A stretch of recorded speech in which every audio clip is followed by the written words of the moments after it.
With whatever knowledge that you have today, what would an overdose look like to you? Can't stay awake. Can't stay awake? In Pulp Fiction, she overdoses on heroin, and she like freezes up and starts shaking. An overdose from narcotics is not going to look like Pulp Fiction. Somebody may be just falling asleep on the couch. An opiate overdose essentially stops you from breathing. You want to check their breathing, and if you see that their breathing is down to possibly 10 breaths a minute, that loud snore, that gasp for a breath, and then there's those seconds in between before when another breath is taken. The lips are blue, the face has gone gray and ashen color. You can't wake them up, and they're becoming unresponsive. There's different ways to get someone's attention if they might not be breathing. You're going to shout their name, you're going to move them, and if that's not working and it's not waking them up, then you may take your knuckles and begin to rub on the sternum like this to get some response. Now, if you've done this and they're still not waking up, you need to know what to do next.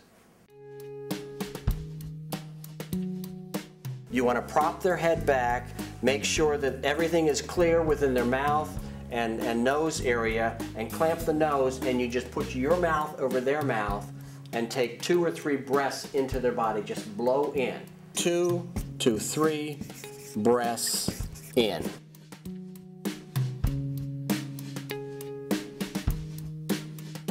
You call 911 and you simply have to say, somebody in my home has stopped breathing.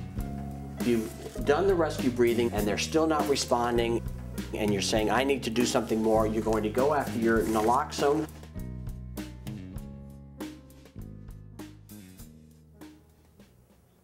Naloxone is a very safe medication. It's been used by paramedics in the medical system for many years. If this is not an opiate overdose, you're not going to hurt the person by giving them naloxone. Naloxone works on the opiates.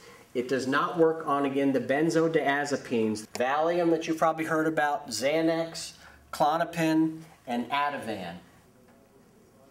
You're going to grab a hold of your kit, put in the plunger, screw on the nasal adapter, insert this in the nose, give it a half a spray in the right nostril, put it in the left nostril, give it the rest of the dose, and then give them some immediate rescue breathing on top of that.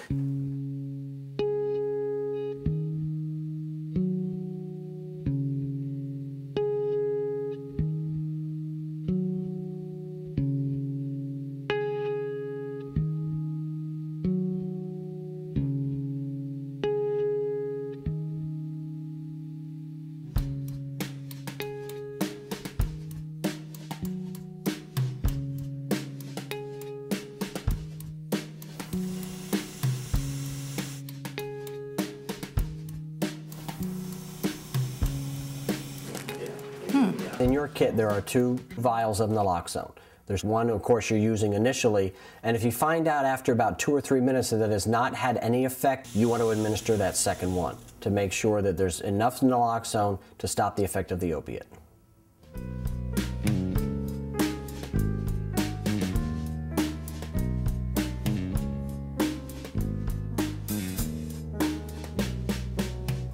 The rescue position is on one side, usually the left side, with the left arm above the head. This helps them to breathe more clearly. This is the position that you want to keep the person until EMS arrives. You want to make sure you stay with the individual. So the naloxone might wake them up, but the naloxone eventually is going to wear off, and again, that narcotic prescription then could kick in.